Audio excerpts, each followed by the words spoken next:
विजय सिंधी की टीम की ओर से आपका स्वागत है। आज हम डिस्कस करेंगे 25 मई के आर्टिकल। आज के वीडियो में जो पहला आर्टिकल है, lesson from the new French revolution. यह आर्टिकल हमारे कुछ काम का नहीं है। इसमें फ्रेंच डेमोक्रेसी के जो इथोज हैं उनकी बात की गई है और कैसे वहां की जनता ने उसको अपहोल्ड किया है, वहां के जो विनिंग कैंडिडेट है उसको जिताकर।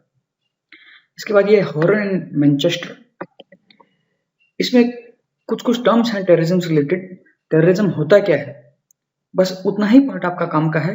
और जो आईएसआईएस सीरिया में ध्वस्त हो गया है, वहां से जो रिटर्नीज है वो कैसे एक खतरा पैदा कर रहे हैं इंटरनल सिक्योरिटी के लिए, वो पॉइंट बस यहाँ से काम का है, उसको हम थोड़ा बहुत डिस्कस करेंगे।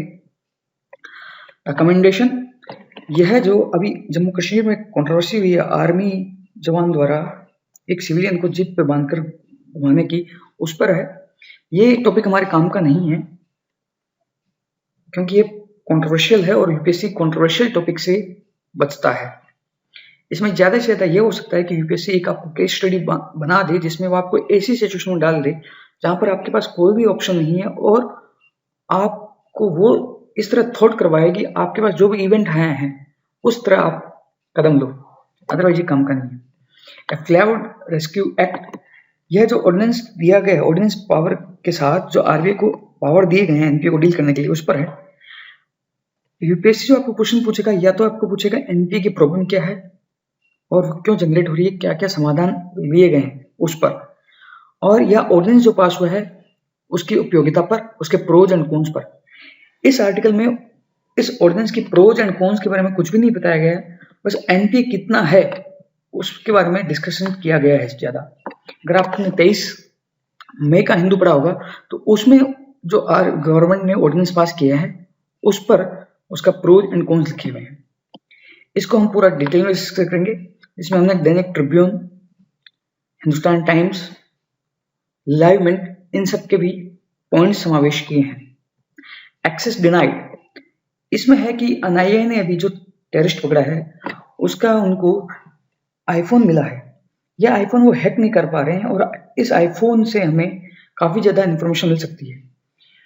ये क्वेश्चन डिबेट है टेररिज्म में, क्या प्राइवेट कंपनियां कितना सहयोग दे सकती है, या देश जो है आजकल वो डाटा का कंस्टोडियन नहीं है। ये डाटा किसी प्राइवेट कंपनी के पास में है जो यूएस में है, उसे एक्सेस करने के लिए हमें यूएस जस्टिस डिपार्टमेंट की परमिशन लेनी पड़ती है और उसके बाद भी उस कंपनी पे डिपेंड करता है कि वो उस रिक्वेस्ट को एक्सेप्ट करे या ना करे। एक तरफ यह एन्क्रिप्शन कंज्यूमर को यह एश्योरिटी देता है कि उनका डाटा प्रोटेक्टेड है, परंतु दूसरी तरफ यही एन्क्रिप्शन आतंकवादियों द्वारा यूज किया जाता है आतंकवाद फैलाने के लिए। तो उस पर यह डिबेट है।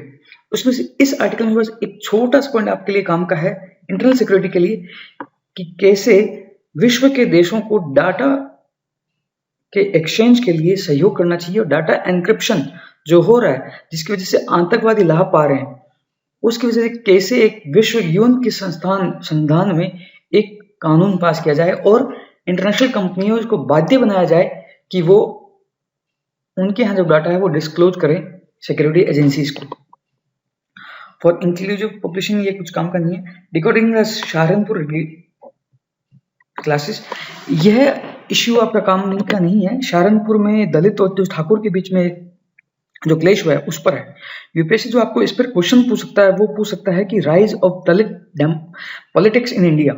इसके लिए आपको बेस पहले बिपिन चंद्रा की जो बुक है 1947 के बाद की, उसमें आपको दलित मूवमेंट के बारे में पढ़ना है। उसके बाद जो ये भीम पार्टी का राइज है उसके बारे में ये इश्यू हो सकता है, पेपर 1 में यूपीएससी क्वेश्चन पूछ सकता है। या दूसरी तरफ पेपर 4 में भी एक केस स्टडी बन सकती है जिसमें क्लेश होने वाले हैं और उस क्लेश में आप एक एज ए पुलिस ऑफिसर हो या डीएम हो तो आप क्या क्या कदम उठाओगे, उस बेस पर ये क्वेश्चन पूछ सकती है। तो आइए हम डिस्कस करते हैं आज में डिबेट, जीएम डिबेट पर।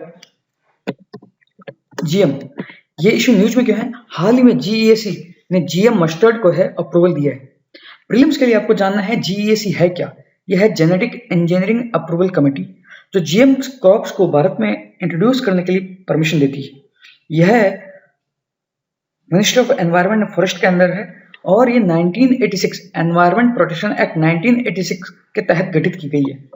इसका चेयरमैन, याद रखिए, पर्यावरण मिनिस्टर नहीं होता है। हाल ही में इसका जो चेयरमैन है वो है additional secretary to minister of environment and forest. अब इसके बाद प्रीलिम्स के लिए आपको ये भी जानना है, ये मस्टर्ड की स्पेशल क्वालिटी क्या है। मस्टर्ड में सेल्फ पोलिनेशन, स्व परागण होता है, और मस्टर्ड के लिए जो जीएम क्रॉप्स बनाई गई है उसके लिए हमने बार जीन का उपयोग किया है। यह बार जीन हमने मिट्टी से लिया है।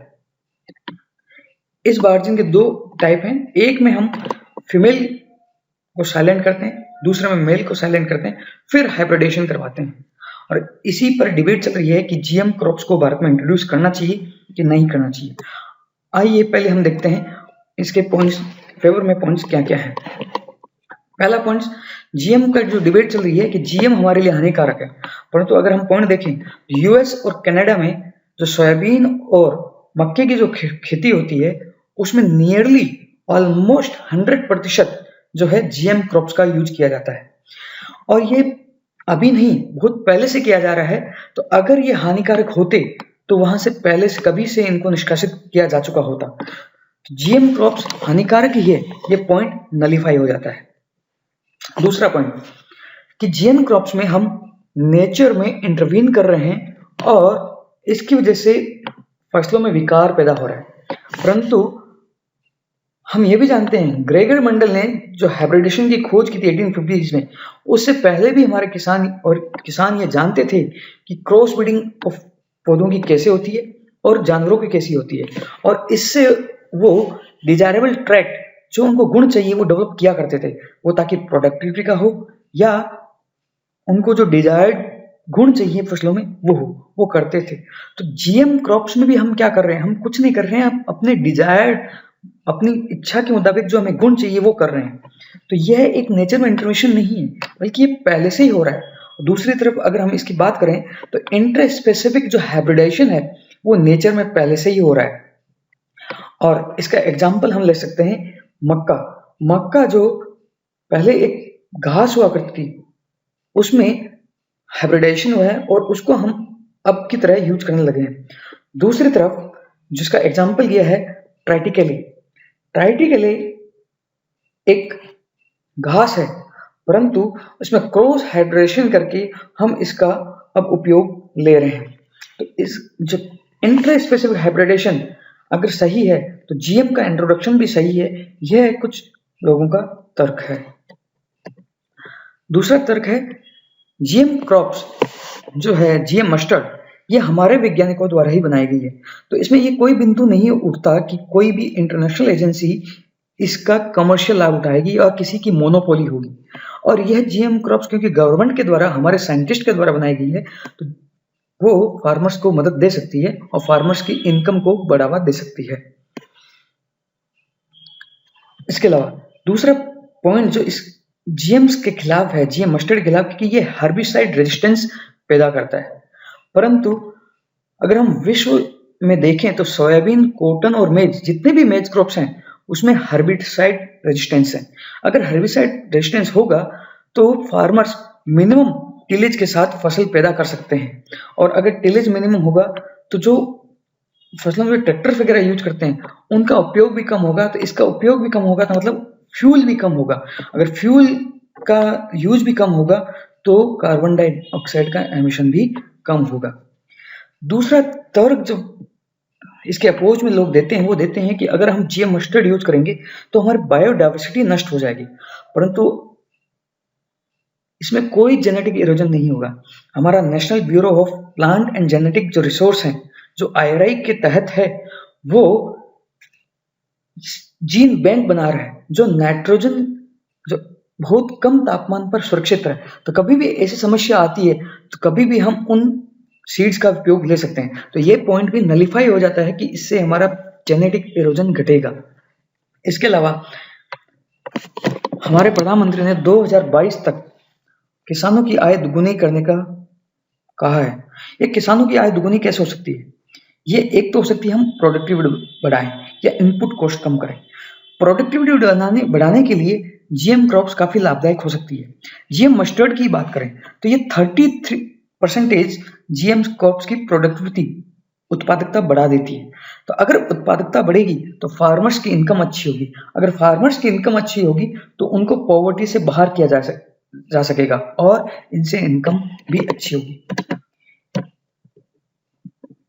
अगर हम एग्जाम्पल देखें कॉटन का, कॉटन जब इंट्रोड्यूस की गई थी तो जीएम लॉबी द्वारा इसको अपोज किया गया था, परंतु इसके बेनिफिट देखते हुए फार्मर्स के द्वारा इसको अपनाया गया और अभी भारत में इसका जो उत्पादन एरिया है वो काफी ज्यादा बढ़ चुका है। इससे पता चलता है कि उत्पादकता बढ़ी है और फार्मर्स उत्पादकता को ही स्वीकार करता है। तो हम किसी नैरो इंटरेस्ट में ना आते हुए हमें जो जीएम क्रॉप्स का उत्पादन है वो साइंटिफिक तौर पे नापते हुए एवेल्युएट करना चाहिए कि वो किस किस सेक्टर को फायदा पहुंचा सकता है, किस किस स्टेक होल्डर को फायदा पहुंचा सकता है, और फिर उसको एवेल्युएट करते हुए हमें उसका अपोजिशन करना चाहिए।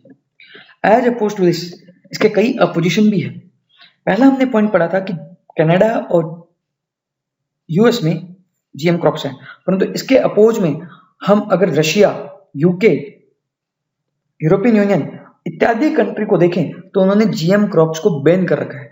इसका मतलब है कुछ न कुछ नुकसान होंगे तभी उन्होंने इसको बैन किया है।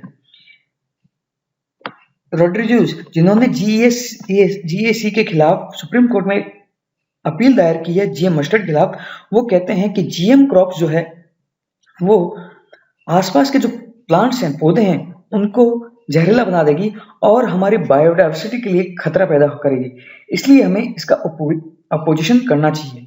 और जीएम क्रॉप्स एक सुपर वीड्स का निर्माण करेगी जो हर्बिसाइड रेजिस्टेंट होंगे, और ये हर्बिसाइड रेजिस्टेंट जो हैं वो अदर जो फसलें हमारी उनके लिए खतरा पैदा करेंगे। इसलिए हमें इसका अपोजिशन करना चाहिए। इसके अलावा तीसरा पॉइंट जो है इसके अपोज में वो है कि जीएम क्रॉप्स से उत्पादकता बढ़ेगी, परंतु कई देश ऐसे हैं जो बिना जीएम का यूज करते हुए भी मस्टर्ड का उत्पादकता बढ़ा चुके हैं।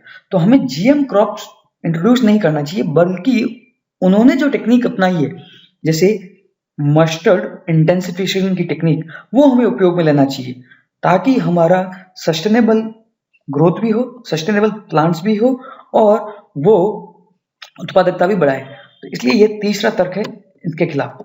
चौथा जो तर्क है वो है कि हर्बिसाइड टॉलरेंस जो होता है वो हमारे स्वास्थ्य के लिए खतरा पैदा करता है, और ये साइंटिफिक रिपोर्ट है अर्जेंटीना की जो वो कहती है कि हर्बिसाइड टॉलरेंट जीएम क्रॉप से 4 गुना इंक्रीमेंट हो चुका है जो जन्म से रिलेटेड डिफेक्ट्स होते हैं, और ये बच्चों में 3 गुना कैंसर की संभावना पाई गई है।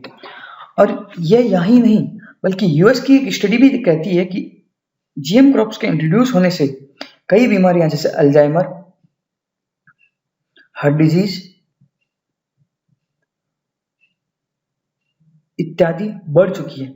तो अगर जीएम क्रॉप्स की हेल्थ के इतने नेगेटिव इफेक्ट्स हैं तो हमें इसका इंट्रोडक्शन काफी संभल कर करना चाहिए।